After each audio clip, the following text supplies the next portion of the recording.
Baik, Assalamualaikum warahmatullahi wabarakatuh. Waalaikumsalam Waalaikumsalam warahmatullahi warahmatullahi wabarakatuh. wabarakatuh. Oke, yang saya hormati Bapak Ibu dosen dan laboran serta rekan-rekan mahasiswa semester 2 dan semester 4. Oke, pada hari ini kita akan melaksanakan kick-off PBL di Prodi Teknologi Geomatika menyambut semester genap 2024 dan 2025. Mohon untuk mahasiswa yang sekiranya masih bersuara untuk di mute karena beberapa ada saya dengar dimulai dengan kata-kata yang tidak pantas.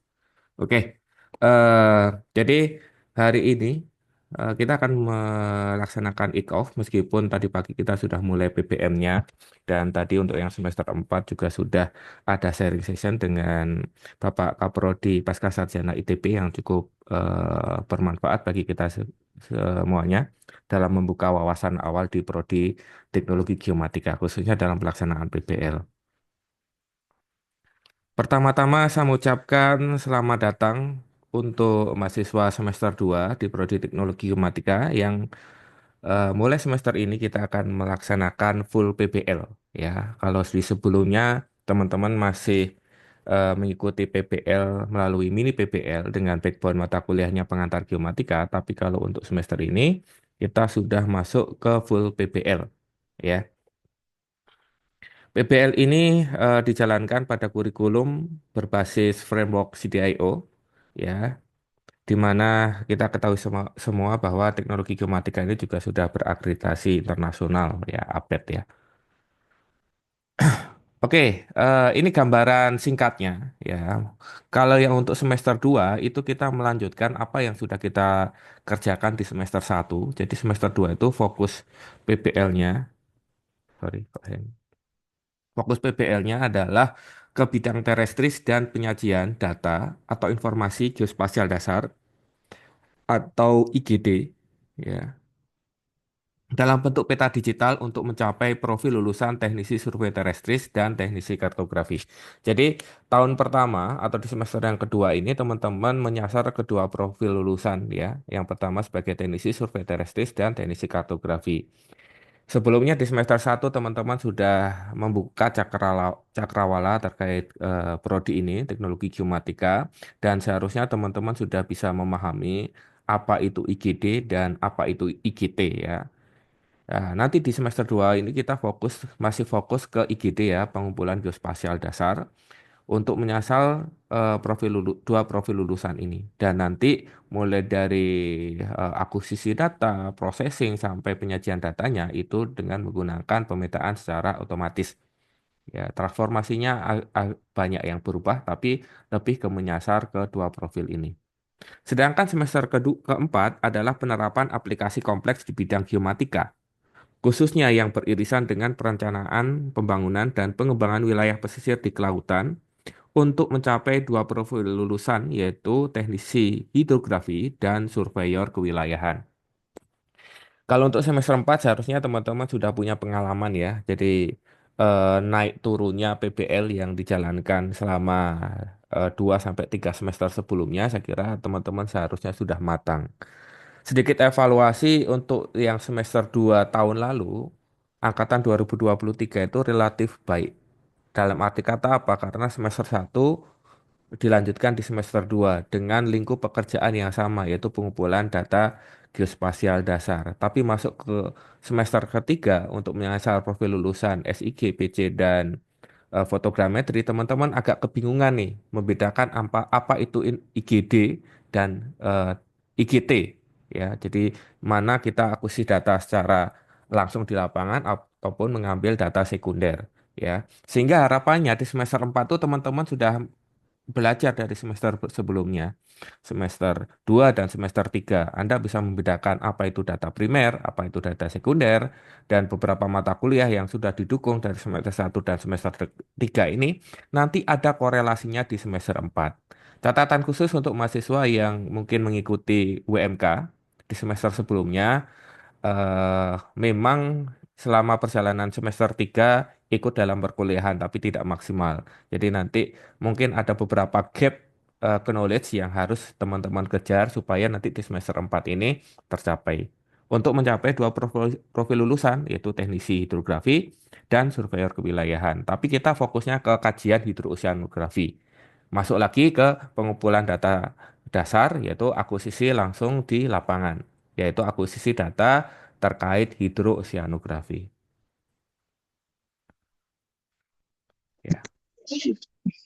Selanjutnya, eh, di minggu ketiga nanti, ya, kita akan melakukan juga yang namanya workshop RPP, ya, yang nanti akan dijadwalkan di rentang tanggal 10 sampai tanggal 14. Jadi informasinya nanti akan disampaikan oleh pihak jurusan melalui program studi. Di sini, Menpro dan Komenpro dari beberapa susunan judul dan kelompok yang nanti akan saya share di sini bersama Itu masih dengan bisa ya ngobrol. Halo Baby Joe. Halo Ya, Bu Baby Cai udah Joe. lanjut. Anda asal Bu Cai. Halo Baby Joe. Maaf Pak. Oke, jadi nanti Menpro beserta dengan mahasiswa menyusun RPP untuk dipresentasikan pada minggu ketiga perkuliahan.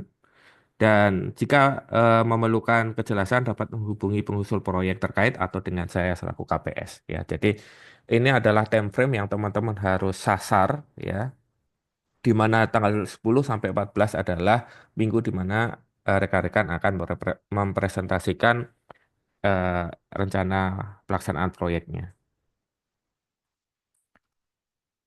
Untuk template RPP-nya masih sama dan di slide ini yang nantinya akan saya share itu sudah saya share linknya yaitu di polybatam.id garing RPP. Jadi teman-teman bisa langsung akses, Anda bisa langsung mendownload RPP-nya dan nanti dipresentasikan di minggu ketiga perkuliahan.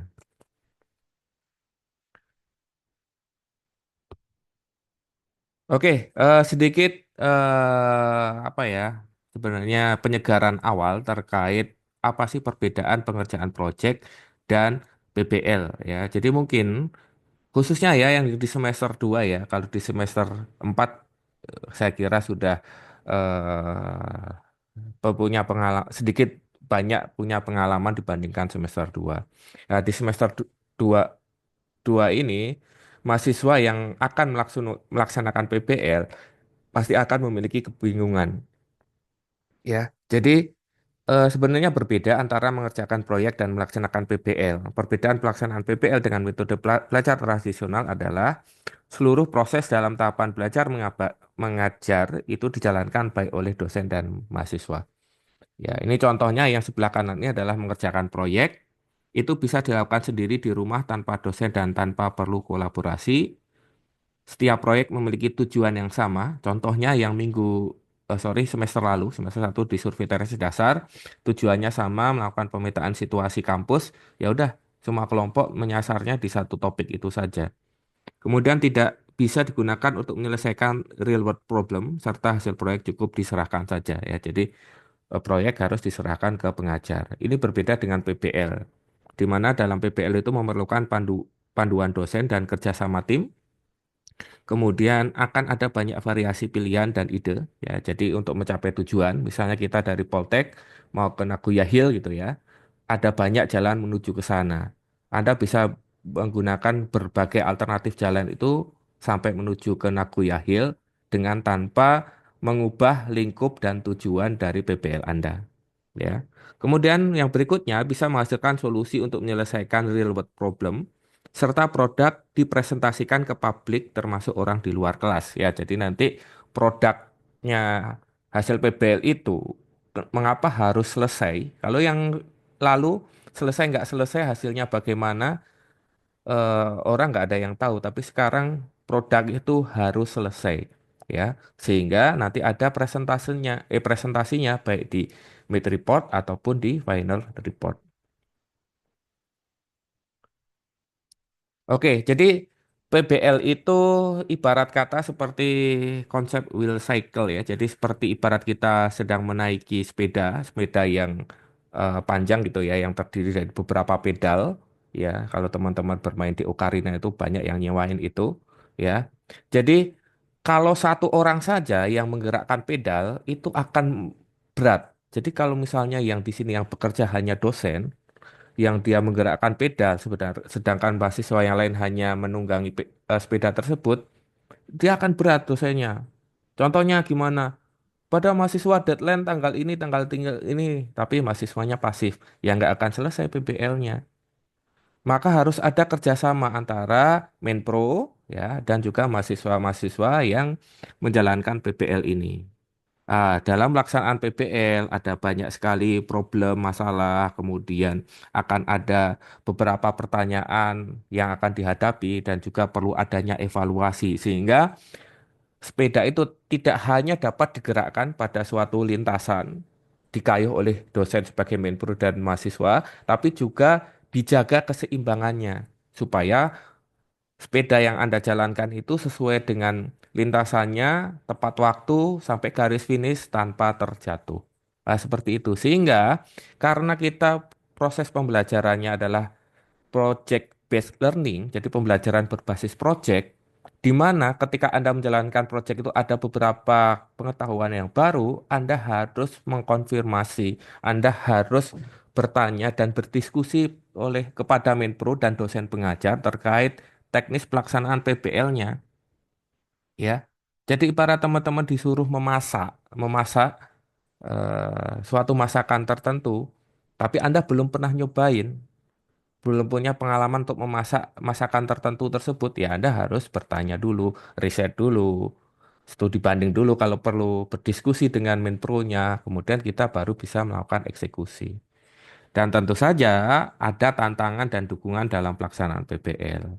Ya, mungkin kalau diilustrasi di sini tidak ada dukungan, ya.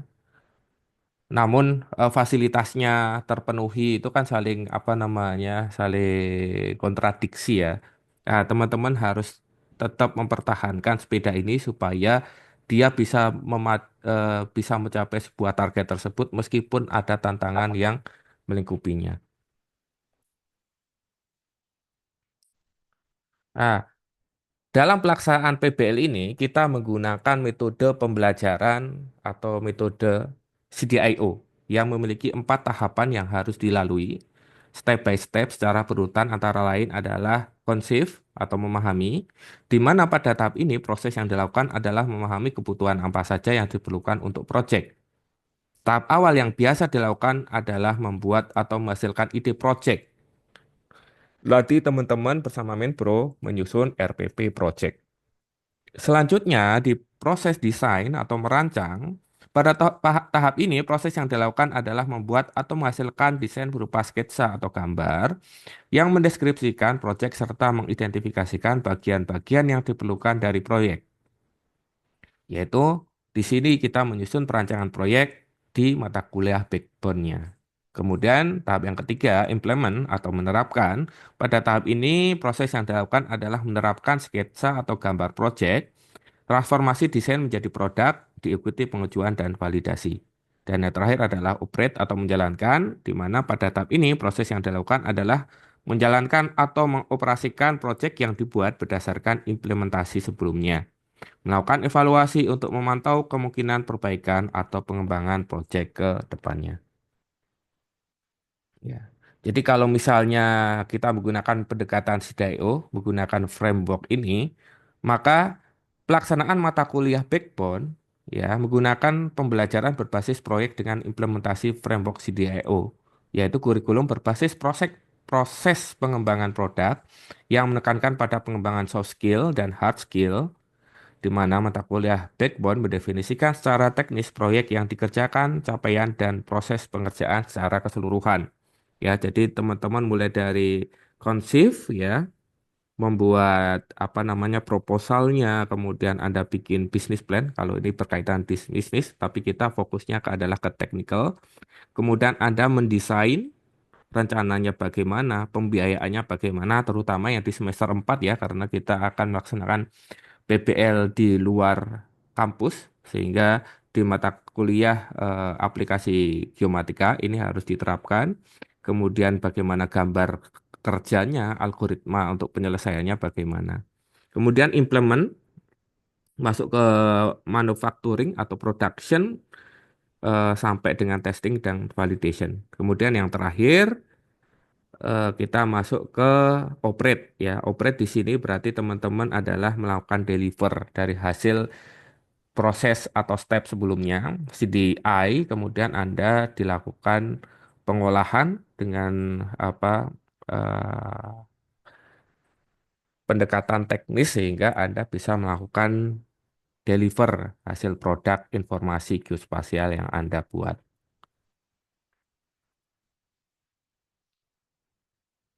Nah, di sini teman-teman harus memahami apa itu backbone mata kuliah ya. Jadi di backbone mata kuliah PBL semester 2 dan 4 itu berfungsi sebagai tulang punggung proyek pada mata kuliah yang berjalan di semester terkait. Yang pertama, di semester 2 ada mata kuliah perancangan proyek. Ini memiliki bobot SKS 1+2 atau totalnya adalah 3 SKS. Mata kuliah ini memfasilitasi pembelajaran pengaplikasian CAD ya. Dan penggambaran digital ya, satu sesi teori dan satu sesi praktek serta melaksanakan proyek satu sesi praktek pada workspace yang telah ditentukan. Jadi ada 3 sesi ya, satu sesi teori dan praktek itu untuk aplikasi CAD, satu sesi di mata kuliah perancangan proyek itu digunakan untuk mengerjakan proyeknya ya. Jadi nanti kalau misalnya ada 7 sesi praktek di perancangan proyek, 3 untuk materi aplikasi CAD, 4 sesi sisanya untuk mengerjakan pekerjaan proyeknya. Sedangkan di semester keempat itu adalah aplikasi geomatika, memiliki bobot SKS 0+2 sebagai mata kuliah yang melakukan pengelolaan proyek geomatika. Meliputi gugus proses pada manajemen proyek yang berupa kumpulan kegiatan yang merupakan penjabaran dari siklus hidup proyek meliputi inisialisasi, perencanaan, pelaksanaan, pengawasan, dan penyelesaian atau penyerahan. Dan fokus untuk mata kuliah backbone aplikasi geomatika ini adalah pekerjaan-pekerjaan di bidang hidrooceanografi. Oke, terkait dengan kelompok PBL ya, kelompok PBL yang akan kita jalankan di semester 2 dan 4 ini akan saya spilkan berikut ini. Cuma teman-teman bisa men-screenshot atau mencatat link pembagian kelompok di kelompok PBLGM Genap 2024-25. Ya, kita akan coba jabarkan satu persatu ya untuk distribusi kelompoknya.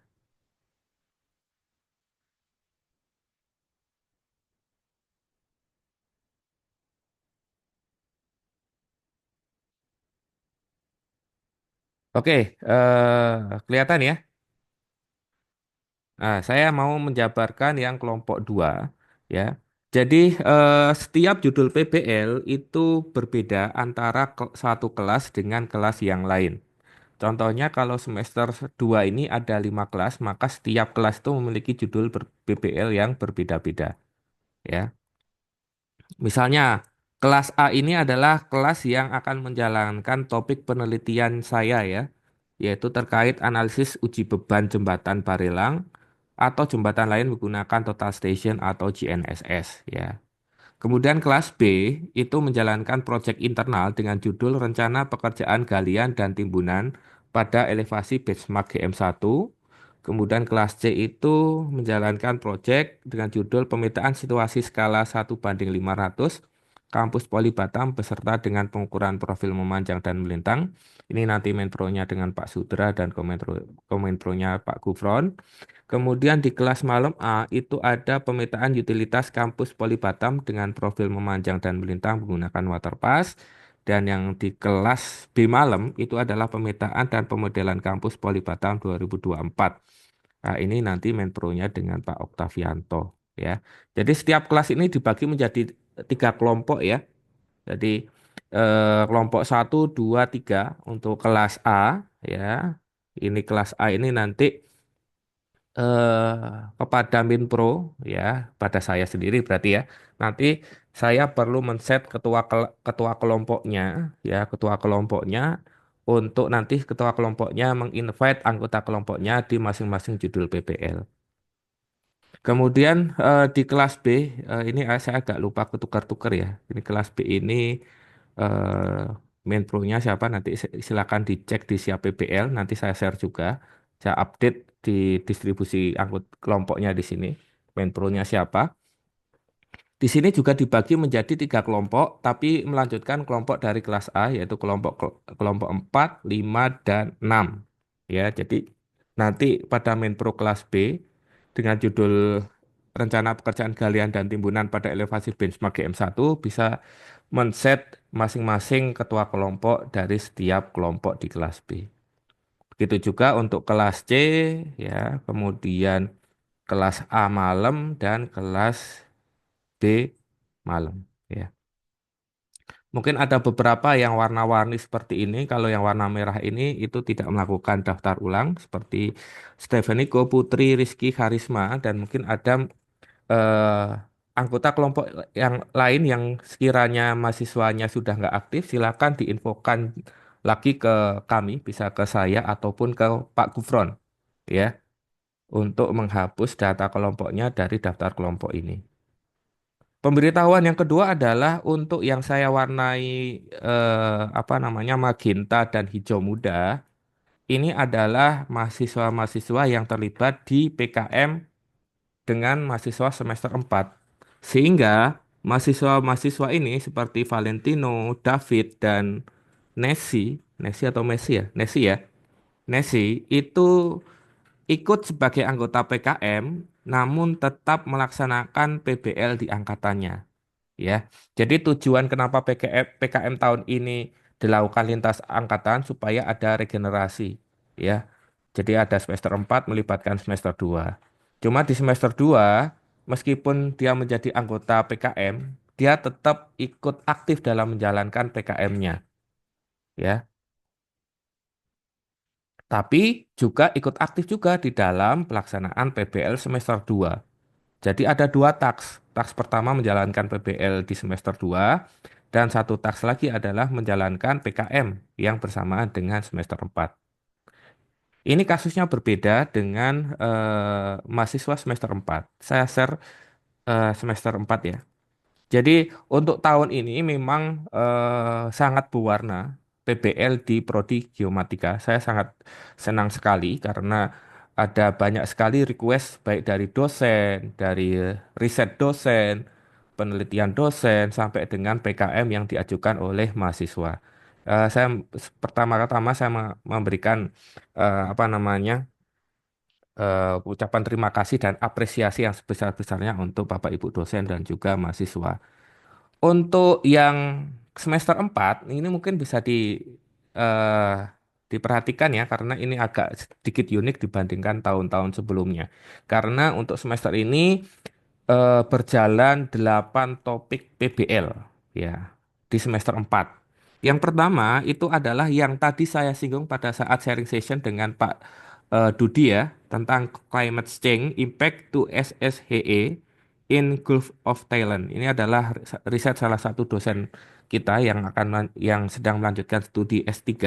Ini nanti dijalankan oleh kelas A ya dan kita sebut sebagai kelompok satu. Ada Safuan, Baby Joe, dan lain sebagainya.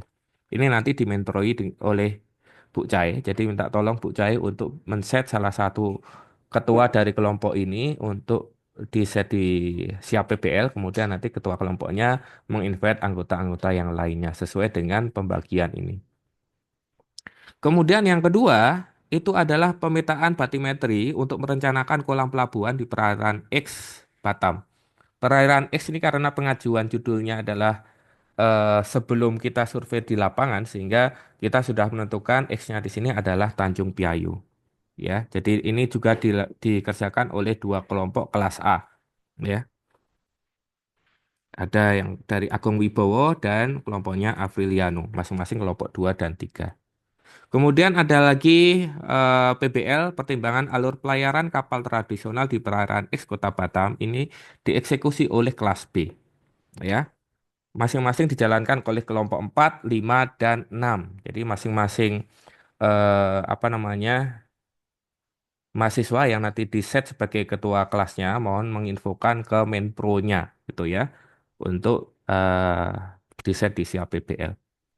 Kemudian khusus kelas C ya, khusus kelas C ini adalah kelas yang akan menjalankan PBL eksternal. Ada dua judul PBL eksternal. Yang pertama adalah digitalisasi peta perumahan dan pemukiman Kota Batam.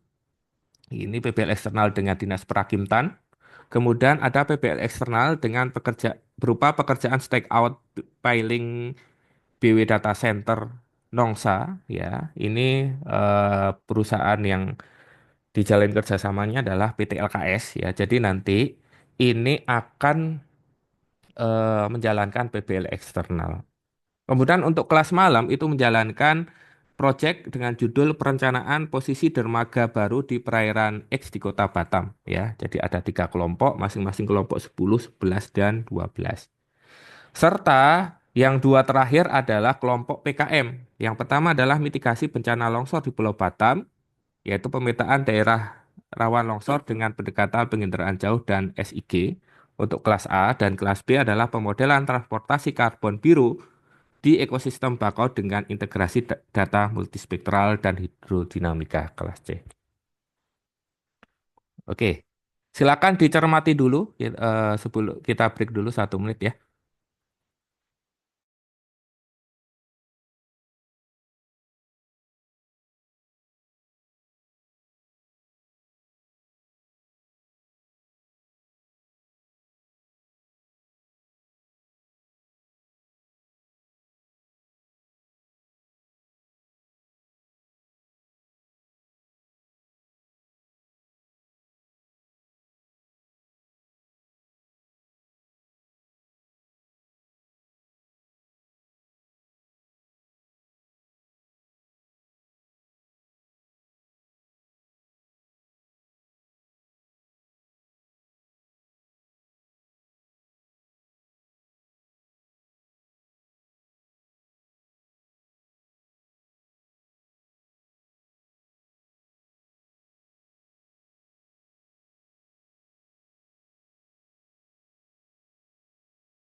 Oke, ada pertanyaan untuk pembagian kelompok semester 2 dan semester 4?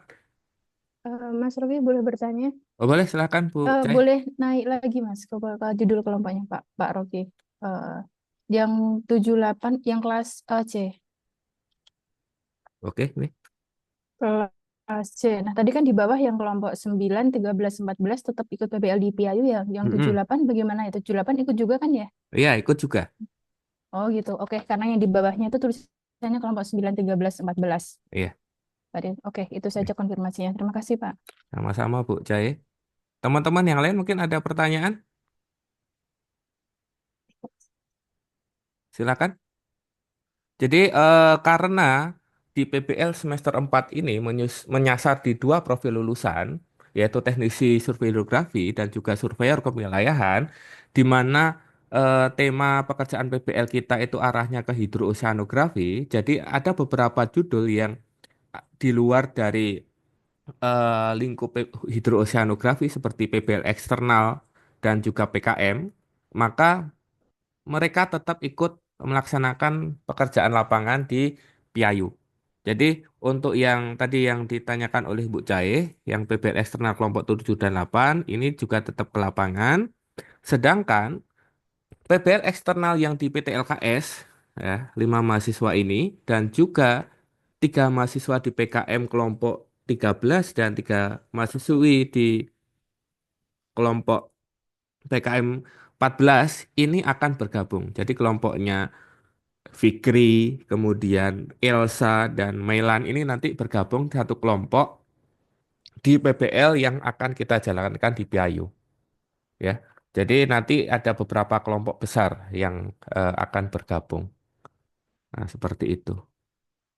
Pertanyaan, kalau ada pertanyaan silakan, terutama khusus yang PBL eksternal dan PKM. Belum ada?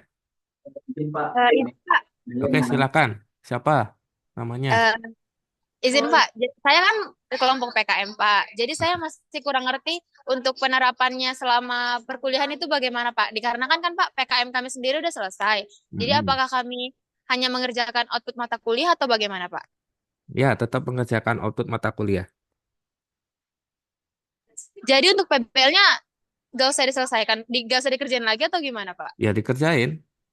Kan ada beberapa capaian pembelajaran mata kuliah khusus kan, yang harus diselesaikan. Misalnya di mata kuliah hidrografi itu teman-teman harus bisa sampai dengan melakukan pemetaan fitur dasar laut. Nah, itu juga harus diselesaikan di sana. Tapi tentu saja untuk yang topik PKM ini nanti tetap dipresentasikan baik itu di mid report ataupun final report. Oh, berarti Pak cuman nanti kami presentasikan hasil PKM kami Pak. Terus untuk RPP Pak kami bikin untuk judul yang mana Pak? Sama, tetap di judul yang ini.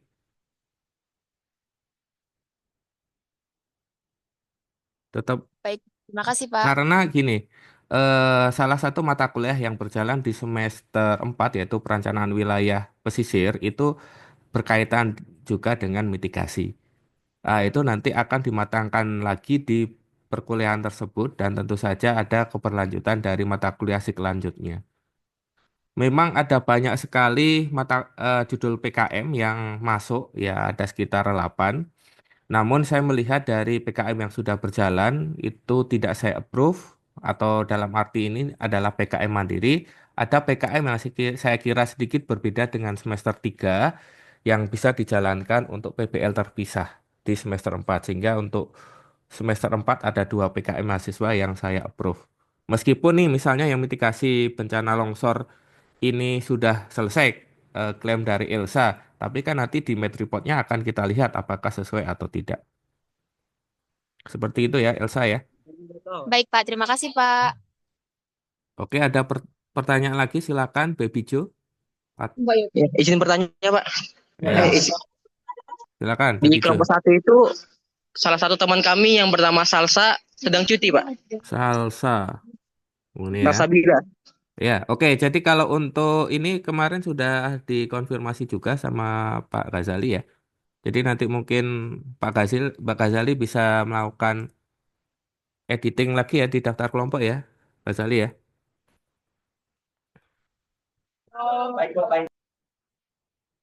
Oke, ada lagi di sini Surhitlan G4C, silakan. Perwakilannya siapa? Silakan. Izin Pak, saya bertanya Pak. Oke, Melan.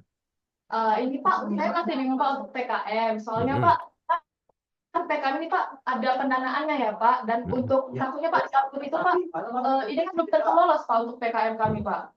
Ya kita jalankan aja. Kan kan ini berapa biaya untuk operasional menjalankan PKM ini? 11 juta Pak, yang propornya 11 kali. juta. Bahan habis pakai untuk apa? Bahan habis pakainya apa? Itu Pak kebanyakan untuk analisis Pak, untuk uji laboratorium. Oke, nanti apa namanya di list aja RAB-nya. Tapi tentu saja kita nunggu yang dari PKM ya, lolos atau tidaknya ya. Tapi tetap nanti diajukan dulu. RAB-nya dikirimkan ke saya supaya saya lihat-lihat dan kalau apa namanya instruksi dari pusat kan perlu adanya efisiensi ya. Jadi saya perlu lihat dulu. Tapi tetap PKM ini dijalankan. Terima kasih Pak. Karena PBL di Prodi memang sebenarnya harus menjembatani PKM dengan pembelajaran di semester depan. Dan untuk topiknya yang kelompoknya Melon ini dia beririsan dengan mata kuliah sik lanjut. Ada lagi Terima mungkin kasih. tadi kayaknya ada yang satu lagi bertanya. Mungkin Pak, saya mau nanya Pak Ghazali. Oke, siapa nih? Ghazali Pak. Oh, Ghazali. Oh, silakan Mas Ghazali. Siap, izin memastikan Pak, untuk yang tadi melanjutkan pertanyaan Bu Siti, untuk yang kelas C berarti 7, 8, 9 sama 13, 14, itu Mm-mm. nanti mereka kegiatan di PIU-nya under Hidro OC kan Pak, tidak di PBL kan? Iya, under Hydro OC. Berarti terkait jadwal, rencana, kebutuhan dan sebagainya menyesuaikan di Hidro OC ya Pak ya? Ya, Hydro OC. Oke, baik. Terima kasih Pak. Oke, sama-sama Pak Ghazali. Ada lagi mungkin? Ya, belum ya? Kita lanjutkan dulu pemaparan dari saya. Makasih pertanyaan-pertanyaan yang bagus ya.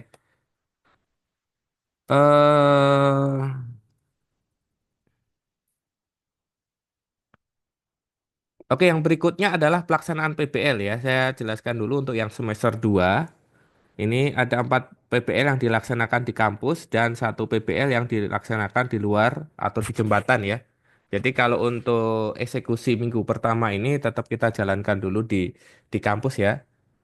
Terutama yang untuk riset saya itu nanti kita perlu melakukan visitasi dulu di jadwal perancangan proyek. Jadi nanti saya izin ke Pak Oktaf atau Pak Widi ya untuk menggunakan jadwal sesi perancangan proyek ya. Jadi gini teman-teman, baik semester 2 baik di kelompok kelas A, B, C pagi dan AB malam itu pada space waktu perancangan proyek sesi yang kedua itu silakan bisa dimanfaatkan untuk berkoordinasi dengan Menpro-nya untuk melakukan diskusi terkait proyeknya.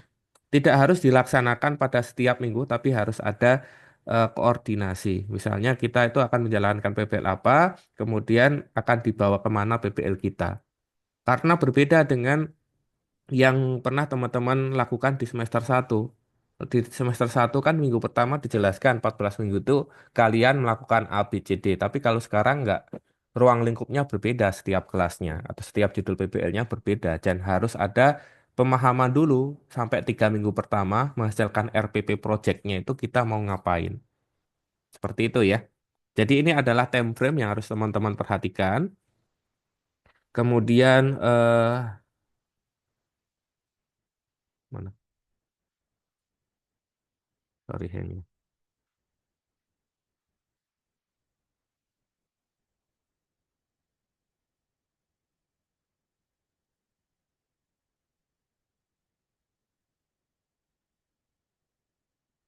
Oke, jadi ini ada 5 judul PBL yang tadi saya sampaikan ya. Ada 1 penelitian atau riset, kemudian ada 4 judul PBL internal ya. Jadi nanti silakan teman-teman menghubungi Menpro masing-masing ya untuk melakukan koordinasi awal terkait pelaksanaan PBL ini. Dan nanti di distribusi kelompoknya itu nanti saya akan tambahkan nama Menpro dan Komenpronya ya. Tadi kayaknya belum sempat untuk saya tambahkan. Kemudian ini adalah minimum requirement yang harus dicapai di setiap mata kuliah. Mungkin saya di sini akan menjelaskan secara singkat ya. Yang pertama adalah perancangan proyek sebagai backbone project. Kemudian nanti mata kuliah yang lain itu juga mendukung proyek yang berjalan di semester ini. Contohnya mata kuliah fisika itu merupakan mata kuliah proyek yang nanti akan mempelajari terkait penerapan bidang ilmu fisika di bidang survei dan pemetaan dalam lingkup geomatika. Misalnya, kita melakukan studi kasus dengan menggunakan alat ETS ya, Electronic Total Station ya, di mana ketika kita akan melakukan pengukuran jarak elektronis, berarti ada teori teori fisika yang menjelaskan bagaimana kita mendapatkan konsep pengukuran jarak elektronis tersebut. Nah, kemudian nanti Anda coba kaji di mata kuliah ini. Kemudian survei teresis lanjut, ya ini adalah mata kuliah core-nya, mata kuliah intinya, yang nantinya outputnya adalah Anda bisa membuat peta situasi, topografi, sampai dengan melakukan pengukuran profil memanjang melintang, dan menghitung volume galian dan timbunannya. Nah, kemudian di mata kuliah statistika dan hitung perataan, itu teman-teman mendemonstrasikan berbagai metode uji statistik untuk perluan uji akurasi data, uji kualitas data, dan mungkin deformasi, khususnya di topik PBL yang kelas A yang tadi ya. Ini nanti kita akan melakukan studi deformasi. Kemudian untuk yang kartografi itu adalah pemahaman kartografi dasar dan tematik serta melakukan diseminasi hasilnya. Jadi pemetaan yang sudah Anda buat di semester ini nanti diseminasikan di mata kuliah kartografi. Jadi teman-teman harus bisa membuat peta produk informasi geospasial dengan dengan kaidah kartografi. Kemudian survei GNSS itu teman-teman diharapkan mampu melakukan pengukuran posisi secara absolut dan relatif ya. Nanti Anda akan belajar bagaimana membuat kerangka kontrol dengan pengukuran statik, kemudian bikin poligon perambatan di mata kuliah survei teresis lanjut sampai dengan pengukuran detail dengan bantuan RTK ya, metode RTK. Kemudian pendidikan Pancasila itu adalah pengerjaan proyek aplikatif atau PPL yang berkaitan dengan mewujudkan nilai-nilai Pancasila. Jadi masing-masing mata kuliah ini saling berkaitan satu sama lain. Jadi teman-teman itu ketika sudah menjalankan di mata kuliah PBL di semester 2, tujuan pekerjaan proyek Anda itu satu, cuma mata kuliahnya itu akan saling bersinggungan untuk menjalankan proyek PBL yang akan dijalankan di semester 2. Dan setiap mata kuliah ini tidak diperkenankan untuk memberikan tugas berupa laporan ya di jam prakteknya ya. Jadi nanti mahasiswa itu fokusnya adalah di pekerjaan project atau reportnya itu langsung ke PBL-nya. Tapi kalau untuk yang teori eh, diperbolehkan ya kalau teori untuk memberikan tugas tambahan.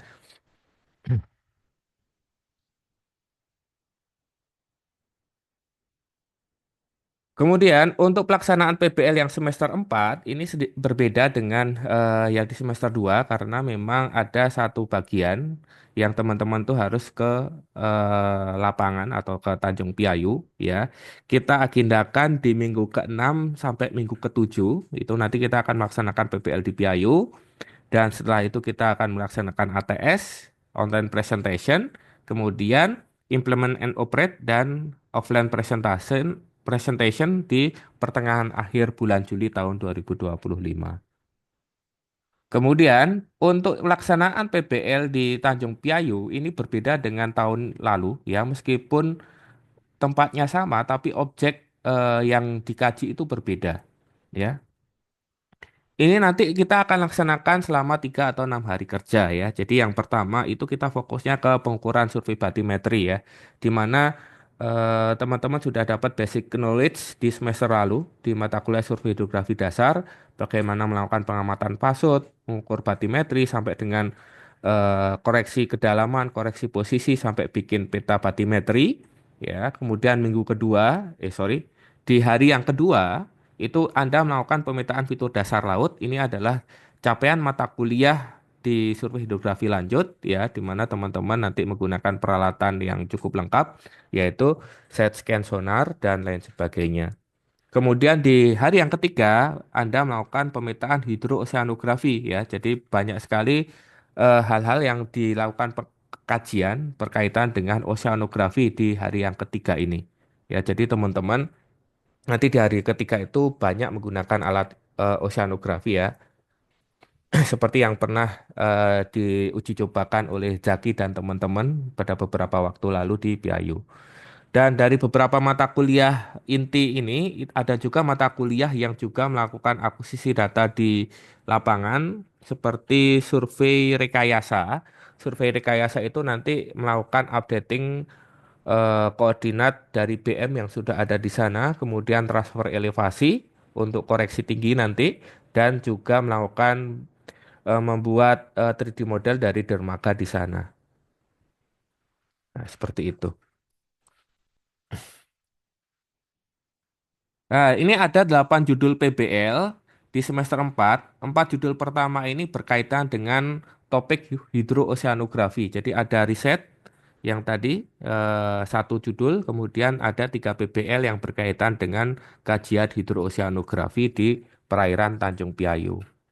Kalau ini sudah seharusnya sudah bisa dijalankan secara smooth di semester depan. Conference khusus adalah di 4 judul PBL yang berikutnya, yaitu 2 PBL eksternal dan 2 PBL PKM. Ya.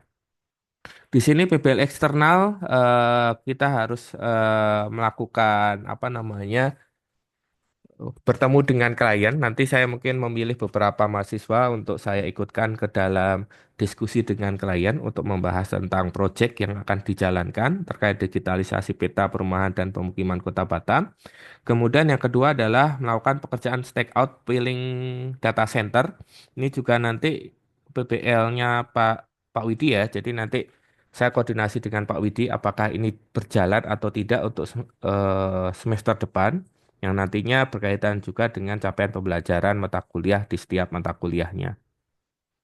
Kemudian yang PKM nomor 3 dan nomor 4 ini masing-masing punya keunikan ya. Kalau yang ketiga ini sudah selesai, kemudian tinggal hasilnya, sedangkan yang keempat ini belum dieksekusi. Ya, kita diskusi terkait eksekusinya lagi ke depan. Dan tentu saja terkait dengan dana yang digunakan. Tambahan seperti yang distribusi kelompok yang tadi, bahwa kelompok 9 yaitu PBL eksternal 2, kemudian 13 dan 14 yaitu PKM 03 dan 04 itu nanti bergabung pada saat PBL di lapangan. Ya, jadi nanti yang di judul PBL 234 ini bergabung menjadi satu kelompok. Dan berikut adalah mata kuliah yang akan running di semester 4. Dari 8 mata kuliah, ada 2 mata kuliah yang dia case method. Apa itu case method? Case method berarti dia tidak ada lingkup sama sekali dengan PBL yang berjalan di semester ini, yaitu survei kadastral dengan kewirausahaan. Kalau survei kadastral di tahun lalu itu berperan ya di dalam pekerjaan PBL ya, karena ada kaitannya dengan pengolahan data foto udara dari mata kuliah fotogrametri. Tapi kalau semester ini karena tidak ada mata kuliah fotogrametri, maka ini adalah case method. Sehingga nanti ke lapangan itu ada fokusnya ke 4 mata kuliah sebenarnya. Oceanografi, Surhitlan, Survei Kayasa, dan PWP.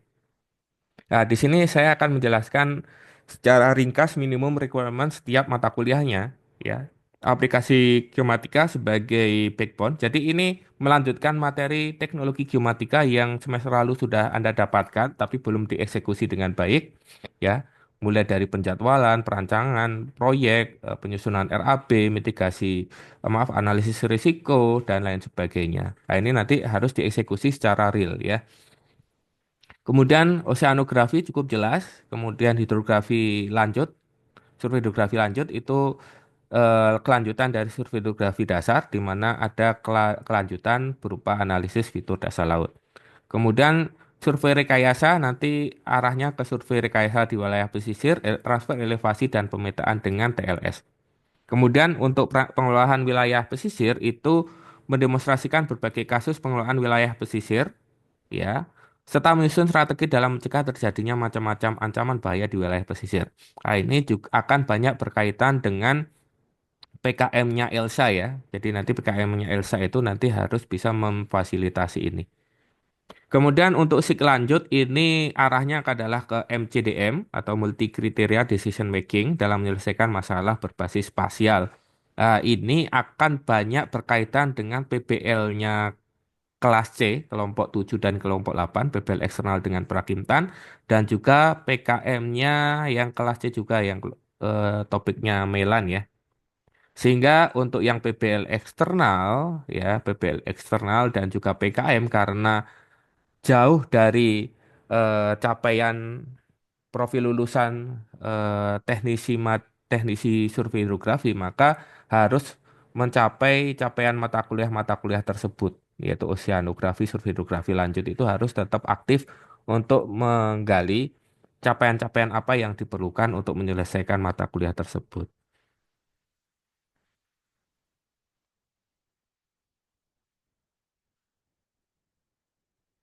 Kemudian ini adalah critical mission, pelaksanaan proyek yang akan diselesaikan dalam satu semester.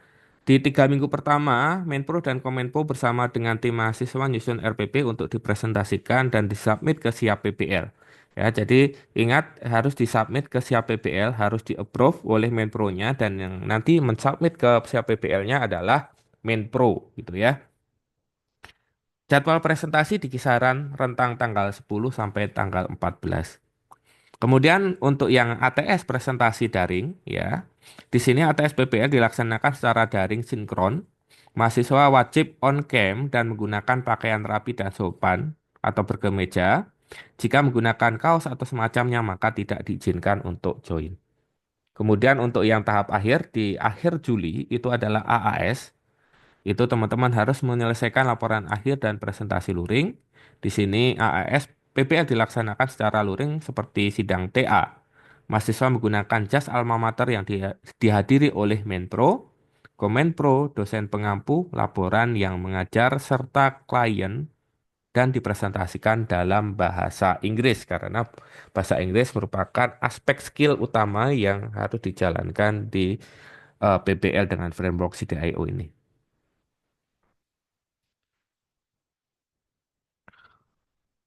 Kemudian kita kembali lagi ke desain pelaksanaan PBL yang di semester genap 2024-2025. Ini berbeda antara semester 2 dan semester 4.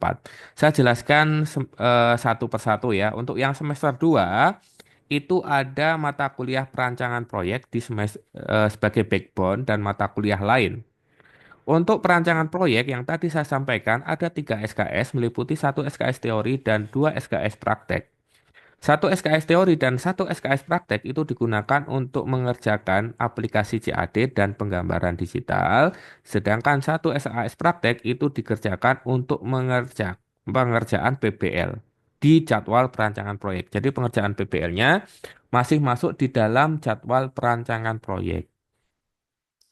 Sedangkan mata kuliah lain dengan jumlah N SKS teori dan M SKS praktek, maka di situ pembelajarannya membahas tentang teori mata kuliah lain dan untuk yang SKS praktek, jika beririsan dengan proyek, dapat dikerjakan di sesi ini.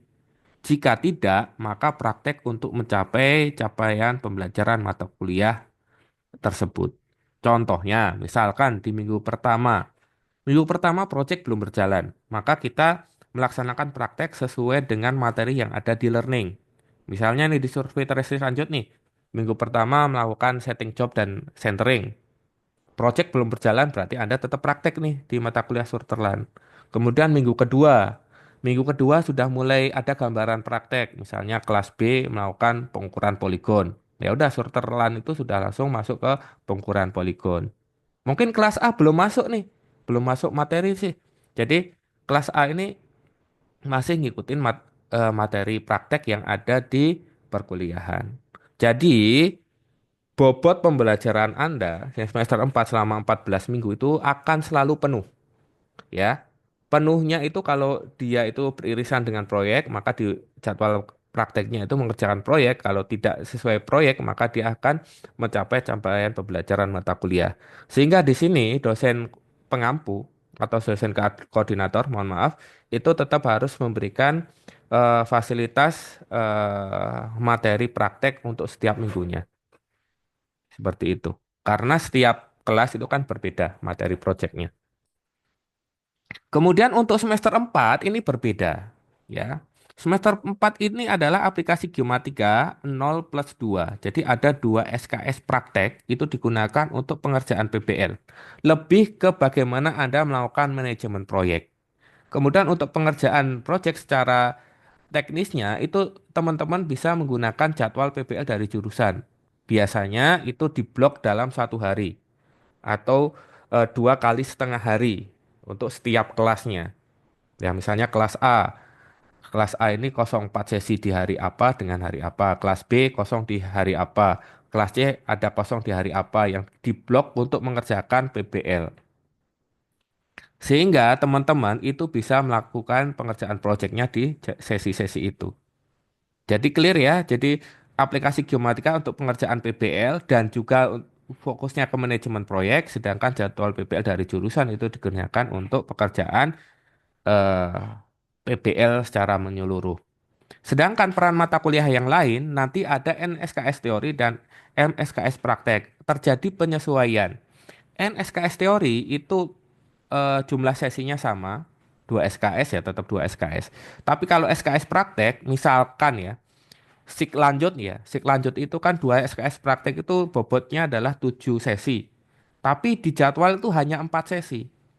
Kemudian kadastral. Kadastral itu harusnya 4 sesi, tapi di jadwal itu 3 sesi. Jadi eh, jadwal yang dipotong itu untuk memfasilitasi PBL Anda di jadwal PBL dari jurusan. Sedangkan jadwal mata kuliah yang dipotong, misalnya dari 7 sesi ke 4 sesi dan 4 sesi ke 3 sesi, itu digunakan untuk refreshment materi di semester 4. Jadi sama, tetap ada perkuliahan, tapi fokusnya adalah terkait capaian pembelajaran mata kuliah. Jadi nggak perlu khawatir kalau teman-teman yang mengerjakan PPL bukan di bidang hidrooceanografi, maka di mata kuliah eh, oceanografi atau survei hidrografi lanjut itu bisa minta kerjaan atau minta tugas untuk mencapai capaian pembelajaran mata kuliah di mata kuliah tersebut. Ya, jadi memang ada perbedaan ya.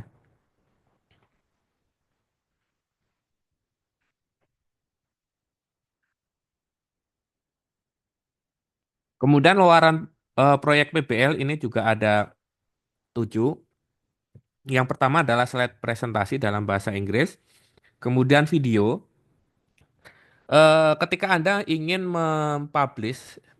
mensubmit video yang digunakan sebagai output dari mid report atau final report, Anda cukup menyematkan link yang nantinya akan kita gunakan untuk menyimpan video. Nah, jadi Anda bikin linknya dulu aja yang Anda kumpulkan di Siap PBL. Nanti rekaman pada saat mid report ataupun final report nanti disematkan di link yang sudah Anda kumpulkan di Siap PBL. Jadi Anda nggak perlu bikin 2 video, teman-teman.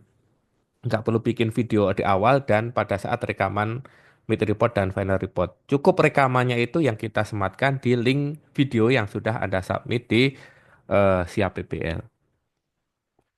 Kemudian laporan akhir dengan format yang sudah ditentukan, ya nanti panduan PPL-nya akan kami keluarkan. Kemudian produk PPL, ada raw data, data processing, dan produk informasi geospasialnya. Kemudian poster dalam bahasa Inggris, dokumen draft pendaftaran HKI, dan berita acara serah terima produk PPL sesuai dengan format. Pengumpulan dokumen-dokumen luaran PPL ini dilakukan melalui link pplpolibatam.ac.id. Dan panduan Siap PPL juga bisa diakses di polibatam.id garing panduan mahasiswa Siap PPL. Ya, jadi nanti slide ini nanti saya share di setiap angkatan ya supaya teman-teman bisa mengaksesnya kembali.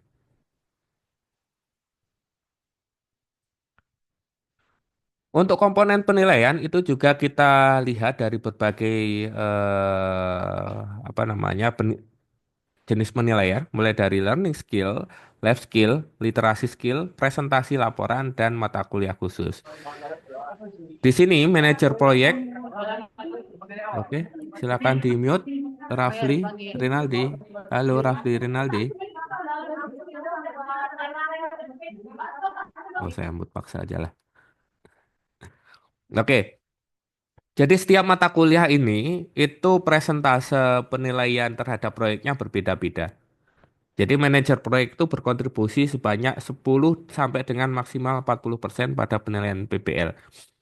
Jadi eh, karena PBL di semester 2 itu arahnya ke survei terestris, maka mata kuliah yang berkaitan dengan survei terestris itu memiliki presentase penilaian dari manajer proyek yang cukup signifikan seperti Surterland, GNSS, ya, kartografi itu pasti memiliki nilai presentase 40%. Sedangkan di semester 4 itu nanti mata kuliah yang berkaitan dengan capaian profil lulusan teknisi survei hidrografi seperti oceanografi, survei hidrografi lanjut itu presentasenya pasti tinggi yaitu berkisar di 40%. Sedangkan pengajar mata kuliah terlibat berkontribusi sebanyak 60 sampai maksimal 90% pada penilaian PPL. Kecuali untuk nilai-nilai mata kuliah di case method seperti survei kadastral dan kewirausahaan itu 100% adalah nilai dari dosen pengajarnya. Kemudian untuk penggunaan workspace ya, untuk penggunaan workspace itu setiap tim dapat menggunakan workspace dengan alur peminjaman. Tim yang ingin meminjam workspace dapat melakukan prosedur sebagai berikut. silakan akses di peminjaman.polibatam.ac.id. Untuk semester ini memang agak berbeda dengan semester berikutnya karena jadwal yang kami dapat dari jurusan itu belum terspesifikasi di lab mana yang bisa digunakan untuk pengerjaan PPL. Jadi teman-teman, khususnya di semester 4 ya, kalau di semester 2 dan 3 yang sebelumnya kan sudah di set nih di lab mana ya. Tapi kalau yang semester ini teman-teman harus request mengajukan request peminjaman lab dulu ke sini supaya nanti pada saat jadwal kosong untuk mengerjakan PPL itu bisa dikerjakan di lab yang kita inginkan. Kemudian kita memiliki 5 lab yang bisa kita gunakan. Ini mohon maaf fotonya masih foto lama, tapi coba teman-teman eh, datang di lab baru, suasananya baru, komputernya baru-baru, dan sudah wangi-wangi semuanya ya. Jadi ini nanti saya update lagi foto yang lebih bagus ya di lab hidro, lab survei terestri sudah banyak sekali peralatan yang baru, kemudian lab fotogrametri, lab SIG dan lab penginderaan jauh itu ke semuanya juga sudah eh, bagus ya labnya ya, jadi sudah tertata dan rapi. Kemudian tersedia juga laptop yang dapat dipinjam oleh mahasiswa selama jam kerja. Silakan bisa dikomunikasikan dengan Pak Ghazali. Ingat, jagalah kebersihan dan ketertiban selama berada di lab ya. Oke, mungkin itu pemaparan dari saya selaku Kepala Program, maaf, Koordinator Program Studi Teknologi Geomatika berkaitan dengan PPL yang akan kita jalankan di semester genap 2024-2005, 2025. Selanjutnya kita lanjutkan dengan sesi diskusi atau tanya jawab. Silakan, silakan yang ingin ditanyakan. Izin bertanya, Pak. Oke, silakan. Enria 2C. Iya, Pak. Mm-mm, Kami dari kelompok 9 semester 2. mm-mm. Itu di kelompok 9 anggotanya udah 4 orang yang mengundurkan diri. Jadi bagaimana ya, Pak? Bentar ya. Mana ya kelompok tadi? Kelompok 9. Iya, Pak. Kelompok 9. Kelas C ya? Iya, Pak. 4 orang. Siapa aja? Hisri ya? Hizri, Bentar. Enli, Hisri. Sebentar ya. Hisri. Bentar. Hisri. eh, Kemudian Enli. Oke. Apalagi? Syarul, Pak. Muhammad Syahrul A- Arif ini ya? Iya. Eh, Oke. Sama Baranta Bangun. Baranta. Baranta Bangun.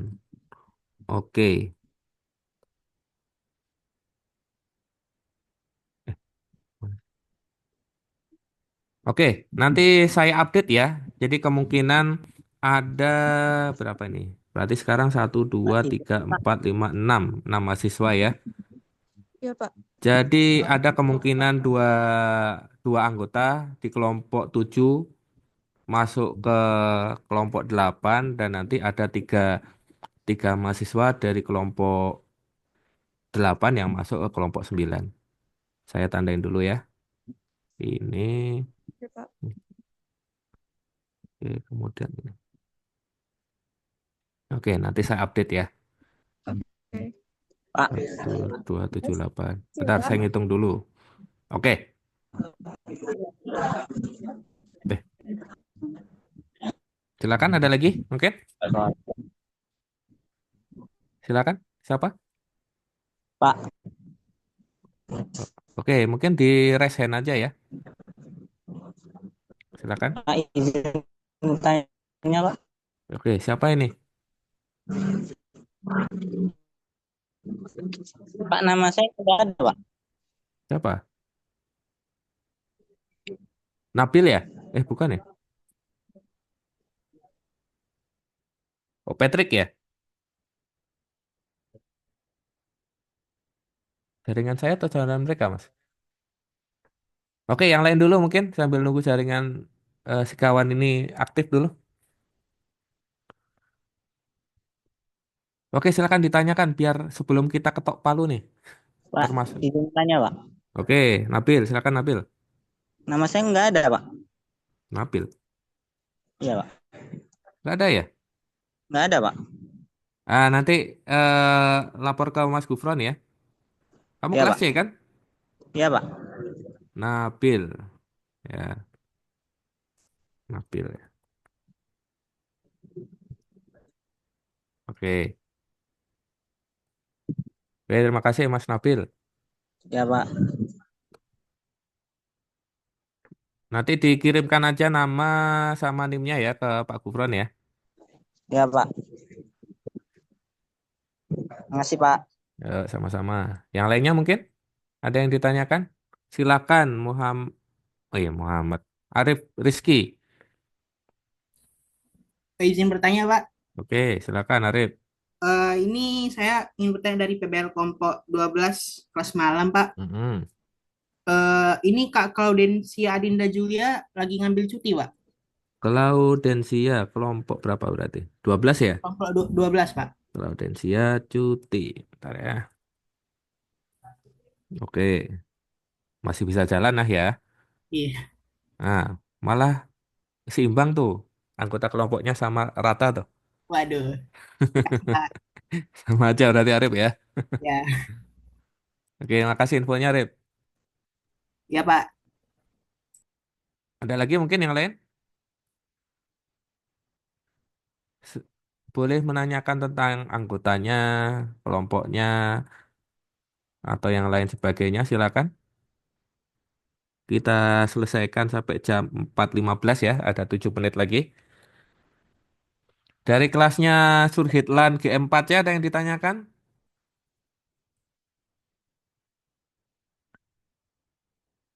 Ghazali, monitor jalan? Aman Pak, aman. Aman ya. Berarti Melan aman ya. Oke. Oh, Arif lagi, silakan Arif. Izin tanya, Pak. Ini juga nama Alif ada dua, Pak, di kelompok 10 sama 11. Rik, di PC aja ya, Rik. Di PC ya, Rik. Oh, Oh, ya, Pak, nanti ya, Pak. nanti japri ke Ghazali ya. Oke, siap Pak Gazali, siap Pak Rocky. Makasih, Pak. Ini saya tandai ya, Mas Ghazali ya.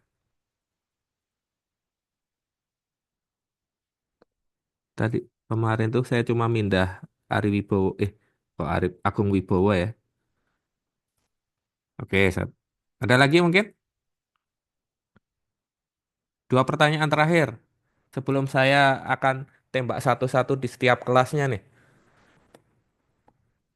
Pak, Oke. izin Pak untuk informasi dulu Pak. Iya, silakan Mas Gufron.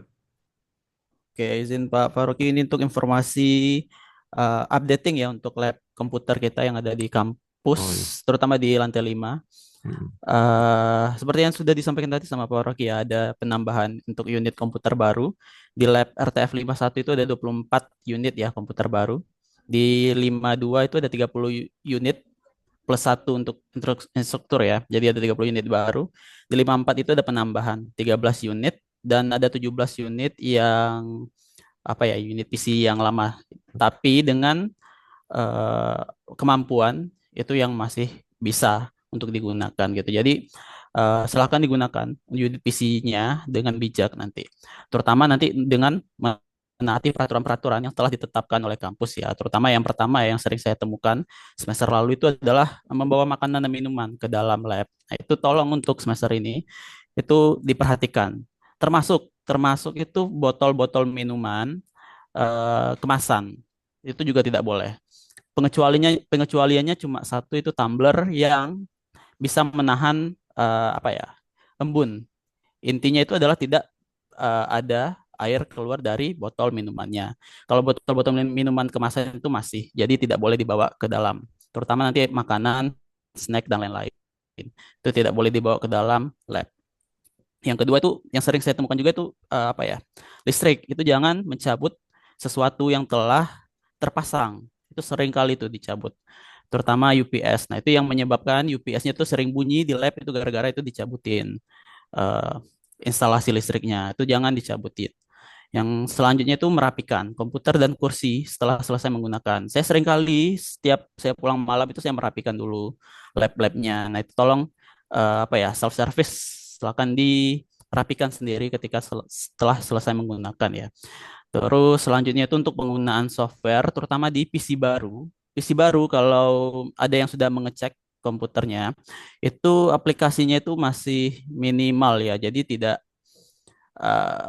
tidak ada software-software yang crack-an untuk seterusnya. Jadi kalau misalnya ada keperluan di PBL atau PBM untuk menggunakan software yang belum ada di komputer atau di PC baru, tolong untuk mengkomunikasikannya dulu ke saya atau ke Manpro-nya untuk penggunaan aplikasi yang crack-an. Untuk sementara waktu, untuk aplikasi atau software yang crack-an itu tidak bisa dulu digunakan di PC-PC yang baru. Terus yang terakhir untuk peminjaman ruangan, ya tadi sudah disampaikan juga sama Pak Faroki, itu wajib melalui web peminjaman ruangan ya, sudah di-share tadi linknya ya. Untuk peminjaman, ini saya ingatin lagi, itu paling lama diajukan H-2. Jadi kalau misalnya diperlukan H-2 itu hari kerja ya, jangan dihitung Sabtu dan Minggunya. Jadi kalau misalnya diperlukan untuk hari Kamis contohnya, itu harus paling lama itu H-2. Itu pun dengan catatan ruangannya kosong duluan. Jadi dicek duluan, jangan suruh saya yang mengecek ruangannya. Kebanyakan ini satu semester ini terutama, itu saya yang sendiri yang ngecek ruangan. Teman-teman mengajukan tapi nggak dicek dulu apakah itu ada perkuliahan atau tidak. Jadi kerja saya jadi dua double ngecekannya. Terus juga diperhatikan yang minjam itu juga tidak hanya satu orang atau satu kelompok. Jadi banyak ya yang minjam. Jadi diperhatikan kalau mau ruangannya tolong direncanakan dengan matang. Terus terutama catatan yang paling penting adalah ketika sudah dipinjam itu tolong untuk datang digunakan karena banyak yang mau pakai ruangan. Jangan sudah dipinjam orangnya tidak datang. Gitu ya. Terus dalam kolom penanggung jawab nanti ada di alurnya itu diisi dosen yang mengajar atau manpro atau dosen pembimbing atau siapapun yang menjadi penanggung jawab, bukan nama saya. Paling sering saya temukan itu yang mengisi web peminjaman di penanggung jawab itu nama saya, itu bukan ya. Saya itu cuman sebagai nanti untuk PIC lab atau PIC ruangan. Terus setiap peminjaman di luar sesi terjadwal, termasuk ya untuk semester ini tuh banyak ada jadwal PBL itu yang tidak terjadwal ruangannya. Jadi tolong itu karena ada satu hari saya lihat itu ada yang kelas A sama kelas C atau kelas B gitu ya. Itu yang satu dalam satu waktu yang berbarengan. Jadi tolong itu nanti diatur sendiri bagaimana cara untuk pembagian ruangan dengan catatan itu tadi, dengan lihat jadwal apakah ruangannya kosong atau tidak. Itu aja sih mungkin dari saya Pak Faroki. Terima kasih. Terima kasih Pak Gufron atas info lengkapnya. Jadi saya coba merangkum ulang. Jadi kalau bahasa gaulnya sekarang CMIIW gitu ya, Mas Gufron ya, kalau saya kelewat. Yang pertama adalah terkait ketertiban dan kebersihan dalam penggunaan lab dan laboratorium ya, lab komputer dan lab survei hidrografi ataupun survei terestris ya. Jadi hampir di setiap dokumen SLP atau RPS setiap mata kuliah itu mulai tahun ini, mulai semester ini kami menghimbau untuk ketertiban termasuk etika. Etika tidak hanya kebersihan, ketertiban di ruang publik ya, kemudian penggunaan lift ya sampai dengan interaksi digital dan tentu saja etika penggunaan lab komputer dan lab survei ya, lab survei hidrografi ataupun lab survei terestris. Benar, jadi kebersihan merupakan poin utama yang harus kita terapkan teman-teman. Di semester 1 kemarin banyak juga mahasiswa yang baru masuk di geomatika tapi eh, masih nggak tertib ya. Kemarin ada satu kelas yang menjadi PR khusus dan ini peringatan juga untuk teman-teman yang lain bahwa kebersihan harap diperhatikan di setiap lantai, di lab survei, di luar ruangan, kemudian di lantai 5 itu sudah disediakan area atau meja terbuka yang bisa teman-teman gunakan untuk setidaknya apa rehat, kemudian makan, minum atau bisa di sana tetap menjaga kebersihan, tapi jangan dilakukan di dalam lab komputer. Begitu juga di lab survei itu juga silakan Anda boleh rehat tapi jangan sampai tidur. Seringkali saya masuk ke ruangan lab survei mendapati mahasiswa yang tidur. Ya, ini kan nggak enak untuk dipandang karena tidak hanya saya yang lewat di sana, ada apa namanya Pak Widi juga yang berkantor di sana dan juga banyak juga nantinya dosen-dosen yang akan hilir mudik di daerah tersebut ya, di lab-lab tersebut sehingga mohon ketertiban temannya rehat boleh, bermain musik apakah boleh? Boleh ya, sesuai di RPS atau SLP itu kemarin saya sudah sampaikan bahwa teman-teman boleh mendengarkan musik dengan menggunakan headset, tidak boleh ada kebisingan, apalagi karaoke teriak-teriak nyanyi-nyanyi. Bukan berarti suara kalian nggak bagus, tapi lebih bagus teman-teman saling menghargai lah dengan penghuni yang lain. Kemudian yang kedua adalah terkait listrik ya. Jadi teman-teman mohon ketika ke kampus bawa powerbank sendiri-sendiri ya. Ini adalah hal yang tidak boleh disepelekan teman-teman. Ada colokan colokan kosong nganggur, ada main apa colok-colok aja. Kadang ada beberapa kasus yang sebenarnya itu slot untuk UPS atau untuk monitor kalian karena UPS atau komputer yang nggak dipakai kalian cabut, Anda masukkan lagi. Alhamdulillah kita mendapatkan beberapa hibah dari PT NPH berupa peralatan survei baik terestris dan hidrografi dan PC yang baru sehingga di sini kami akan tegas dalam menggunakan PC ya. Jadi ini adalah barang kita sama-sama, tanggung jawab kita sama-sama, harap dijaga. Aplikasinya tidak boleh Anda melakukan install dengan sembarang karena mulai semester ini semua aplikasi yang akan terinstal di PC baru adalah yang berlisensi atau open source. Karena kalau yang aplikasi crack itu memiliki potensi banyak ya, mengandung ransomware dan virus ya, dan tentu saja ini akan menjadi bad habit ke depannya. Pak, apakah crack-crackan itu benar-benar nggak bisa kita jalankan di semester ini? Ya, untuk yang PC baru untuk saat ini tidak bisa. Tapi kalau misalnya teman-teman ada masa transisi sebelum ke semester-semester berikutnya, maka ada sekitar 17 PC ya di lab PC ya, Mas Gufron ya? Betul, Pak. 17 PC dan mungkin ada laptop sewaan yang ada di Pak Ghazali, ada sekitar 20 berapa Mas Ghazali sekarang? Mungkin sudah nggak 20 Pak, sudah 9 Pak. 9? Ya, sudah di hibah ke Oh ya. dipindahkan ke yang membutuhkan Pak. Ya, jadi ada 9 laptop yang masih standby di ruangannya Pak Ghazali yang bisa kita gunakan untuk transisi teman-teman ya. Jadi kita untuk beralih ke license software memang agak butuh waktu, tapi ada transisi untuk kita gunakan PC atau software-software yang kita sebut sebagai crack di komputer atau laptop tersebut. Tapi kalau yang di komputer baru itu dilarang menginstal apapun selain yang sudah diinstal oleh laboran. Berikutnya, ini juga saya dapati nih. Saya pernah ngecek ya, teman-teman laboran juga ngecek ini. Dari pekerjaan yang pernah dilakukan, ini untungnya baru ketahuan di semester 1 kemarin nih. Histori pencariannya naudzubillah ini. Ini mohon teman-teman apa jangan sembarangan untuk membuka web-web yang bukan berkaitan dengan pembelajaran ya. Sekarang gini aja, Pak Gufron, bukan Pak Gufron ya, mungkin saya mengarahkan ke Bapak Ibu dosen. Jadi eh, bisa kalau misalnya dia tidak berkaitan dengan PBL atau tidak berkelompok, nanti diarahkan sesuai dengan nomor urut absensinya. Sehingga bisa dipantau ini siapa yang menggunakan ini karena histori di web browsernya itu bisa ditelisir ya. Jadi jangan kita jaga sama-sama lah fasilitas yang kita miliki ya, karena ini kita milik kita semuanya ya. Kita harus aware. Dan tentu saja tidak sebatas di situ penggunaan peralatan yang ada di alat-alat baru kita di survei terestri dan survei hidrografi harus di, dapat dipertanggungjawabkan ya. Itu terkait penggunaan colokan ya. Jadi mohon teman-teman harap membawa power bank dari rumah masing-masing ya. Terus apalagi ya Mas Gufron ya? Saya kelewat lagi tadi poin berikutnya Mas. Peminjaman ruangan, Pak. Nah, peminjaman ruangan ya, tadi sudah saya sampaikan. Jadi, Hamin 2 hari kerja itu teman-teman mohon merequest. Jadi bisa satu lab itu digunakan untuk satu kelas yang sama. Jadi kita bisa request. Jadi 3 kelompok bisa menjalankan di ruangan tersebut. Terus apa lagi Mas? Tadi terakhir yang kayaknya penting itu tadi.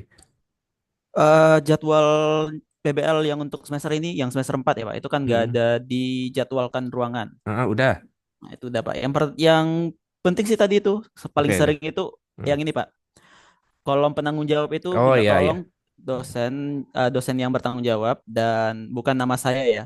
Dan banyak semester lalu itu yang komplain juga, ada beberapa mereka yang udah minjam tapi nggak di ACC sama dosen penanggung jawabnya. Mungkin itu banyak kendalanya semester lalu Pak. Oke, terima kasih Mas Gufron atas saran dan masukan. Ya, karena penting ya.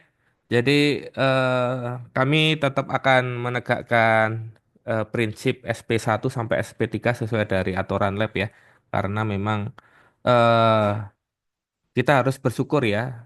Saya, kita, kalian juga mendapatkan fasilitas yang cukup mumpuni di kampus Politeknik di Batam, tapi kita harus terdidik sebagai pribadi yang bertanggung jawab terhadap aset dan fasilitas yang kita gunakan di Poli Batam. Oke, ada lagi mungkin yang ingin ditanyakan? Kalau tidak, saya tembak satu-satu ya ke masing-masing kelas ya. Berarti ada 9 mahasiswa yang akan saya tembak ya. Pertama yang saya lihat dari belakang yang kameranya masih off nih. Melisa. Halo Melisa dari kelas A. Melisa. Iya, Pak. Oke, silakan ada yang didiskusikan. Harus ada yang didiskusikan ya. Melisa. Mana nih Belum Melisa? ada, Pak. Nah, belum ada karena kamu kameranya off. Mana bisa paham apa yang kami sampaikan. Oke teman-teman, kick off ini bukan hal yang sepele ya.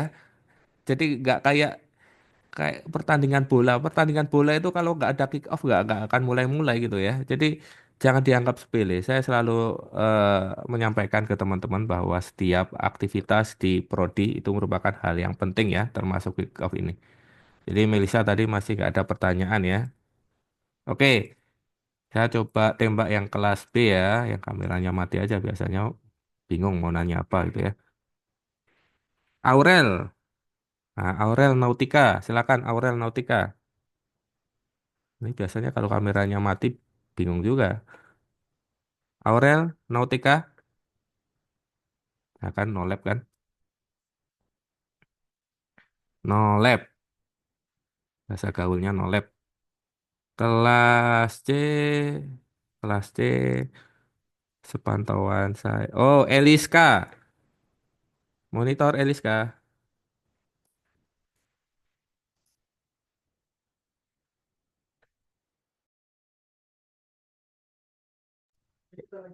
Eliska, Eliska, silakan Eliska. No lab juga ya.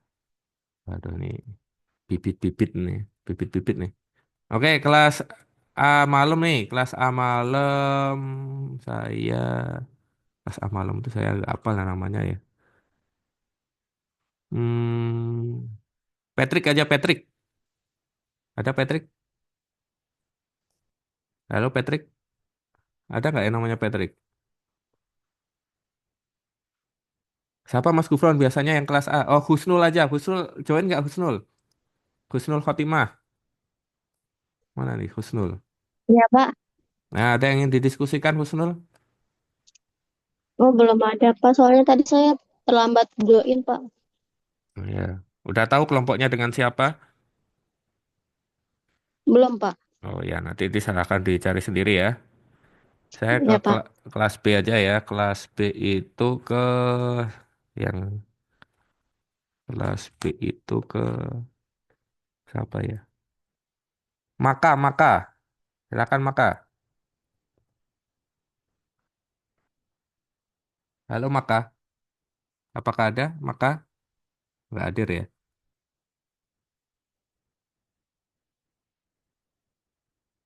Oke, ke semester 4 kira-kira ada yang ditanyakan mungkin?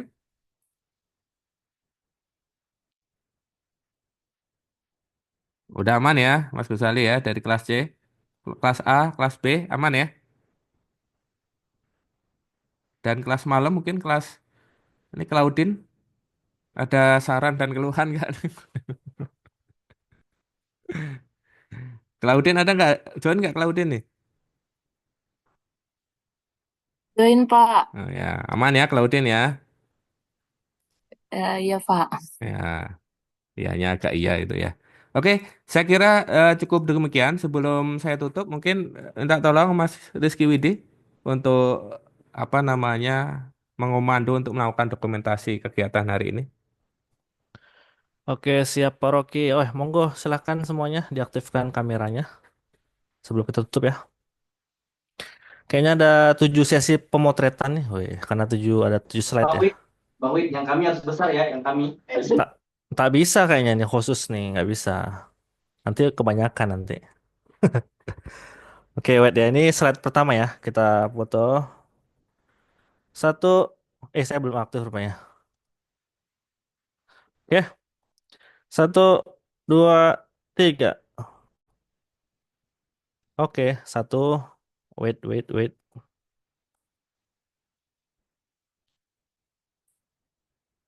Oke, sekarang yang kedua.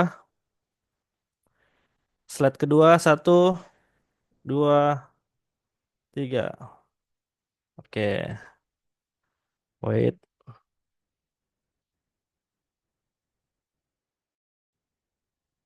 Slide ketiga. Satu, dua, tiga. Oke, slide keempat. Oke, satu, dua, tiga. Oke, slide kelima.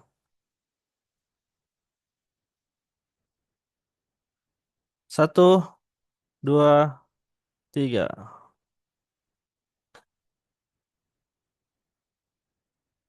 Oke, slide ke 6.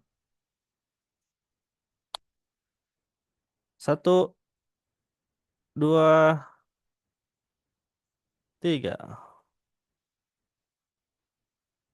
Oke, slide terakhir.